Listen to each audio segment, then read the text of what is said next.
तारीख़ हिंद सीरीज़ में आप सबको खुश आमदीद। मैं हूं अम्मार चौधरी और आप देख रहे हैं learn and discover with Chaudhry. नाज़रीन ग्रामी, अपनी पिछली एपिसोड में हमने आपको हिंदुस्तान का महल्ले और पत्थर और धात के ज़माने की तारीख़ बताई। अपनी आज की इस वीडियो में हम आपको हिंदुस्तान की इब्तदाई दो कौमों के बारे में बताएंगे। तो आएँ अपनी वीडियो का आगाज़ करते हैं।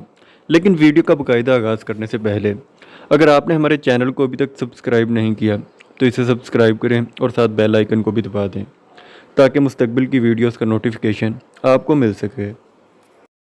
नहायत ही कदीम ज़माने में बहुत सी कौमें हिंदुस्तान में आबाद थीं।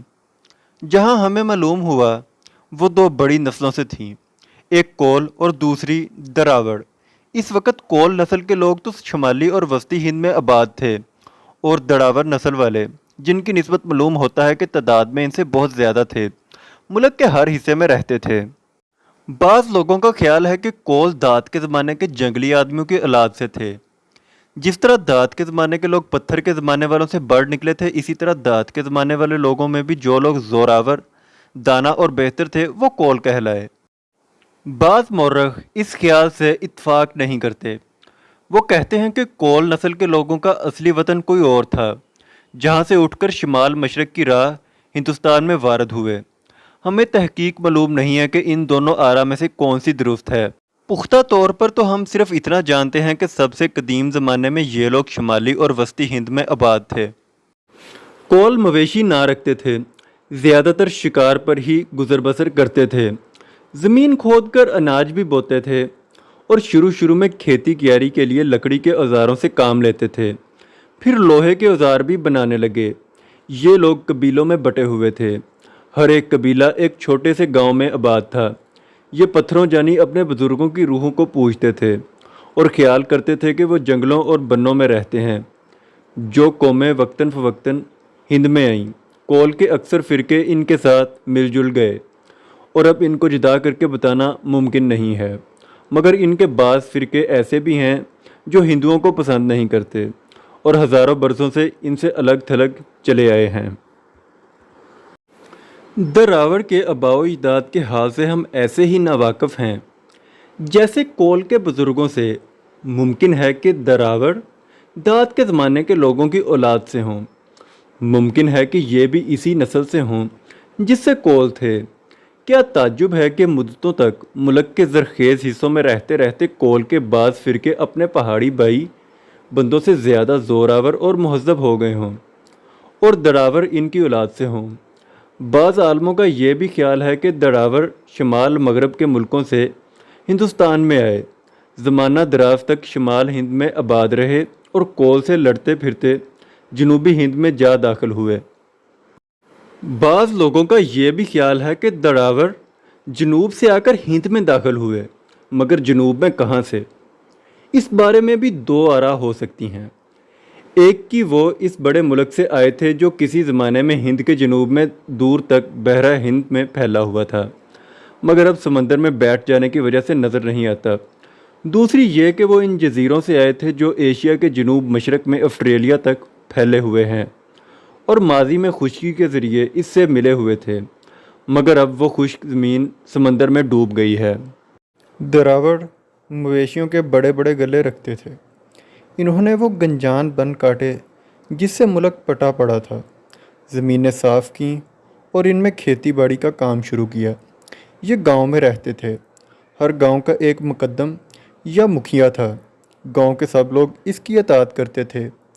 सांपों और दरख्तों को भी पूजते थे। वो अपने देवताओं से मोहब्बत नहीं करते थे बल्कि इनसे डरते थे और इनसे दुआ और इल्तिजा करते थे तो इस बात की कि इन्हें नुकसान और अज़ार ना पहुँचाएँ।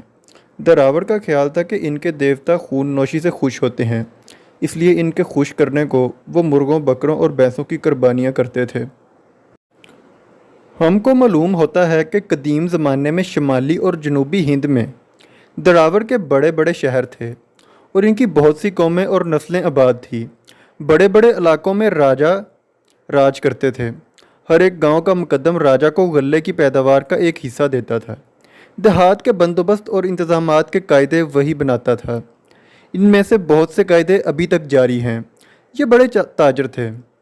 आर्यन नस्ल के हिंद में वारद होने से पहले ही ये लोग तजारत के लिए समंदर के रास्ते दूसरे मुल्कों में सागौन की लकड़ी, मलमल, मोर, हाथी दांत, संदल की लकड़ी और चावल बेचते थे। ये बढ़ई और लोहार का काम भी जानते थे। गर्ज के इस इब्तदाई ज़माने में ये लोग बहुत महज़ब थे। दरावर लोग कोल के पहलू ब पहलू रहते थे, मगर इनसे ज़ोरावर, शुमार में ज़्यादा और तहजीब में बड़े हुए थे। इन्होंने ज़्यादा ज़रख़ेज़ ज़मीनें तो आप ले लीं और बाकी कोल के लिए छोड़ दी। बहुत सी जगहों में दरावर और कोल मिलजुल कर एक हो गए। जब कौम पर कौम और फ़िरके पर फ़िरका बाहर से आकर हिंद में आबाद होने लगा तो दरावर और कोल नौ वारद लोगों से खूब लड़े और फिर इनसे मिलजुल गए। इसी तरह नई नई कौमें और नस्लें पैदा हो गईं। शुमाल के बैरूनी मुल्कों से नौ वारद कौमों का ऐसा तांता लगा कि एक मुद्दत के बाद शुमाल मगरबी हिंद में, जिसको अब पंजाब, कश्मीर और राजपूताना कहते हैं, कोल और दरावर का निशान तक बाकी ना रहा। हाँ, शुमाल हिंद के वस्ती हिस्से गंगा और वस्ती हिंद में इनका ज़ोर था। इन हिस्सों की आबादी में इनकी अक्सरियत थी। इस अमर की शहादत इन अजला के बशिंदे के रंग, सर की बनावट, आँख, नाक और कद में मौजूद है। इन बातों के देखने से मालूम होता है कि इन अजला के बशिंदों की बाज़ कौमों में कमो बेश दरावर और कोल का खून ज़रूर मिला हुआ है। जनूबी हिंद के इन बशिंदों की शक्ल में, जो असल से दरावर हैं, बहुत कम फ़र्क आया है। वो अभी तक दरावर कहलाते हैं। हज़ारों बरस तक सख्त गर्म मुल्कों में बसने की वजह से इनके रंग स्याह हो गए हैं। अब ये लोग हिंद के और हिस्सों के बशिंदों की निस्बत बहुत काले हैं। जनूब हिंद में दरावर की तादाद अब 5 करोड़ 80 लाख है। ये 14 मुख्तलिफ़ ज़बानें बोलते हैं, जिनमें तमिल, तेलुगु, मलयालम ज़्यादा बोली जाती हैं। हिंद के बाज़ हिस्सों में कुछ कदीम दरावर कौमें अभी तक ऐसी हैं कि इनको हिंद कहना मुश्किल है। मालूम होता है कि दरावर की तरह इन्होंने भी तहजीब हासिल ना की। ये दक्कन के शुमाल के पहाड़ी मुल्कों में आबाद हैं। गूंड और खांड इनमें बड़ी कौमें हैं। तो नाज़रीन ग्रामी, ये थी तारीख़ हिंद की दूसरी एपिसोड, जिसमें हमने आपको हिंदुस्तान की इब्तदाई कौमों कोल और दरावर की तारीख़ बताई।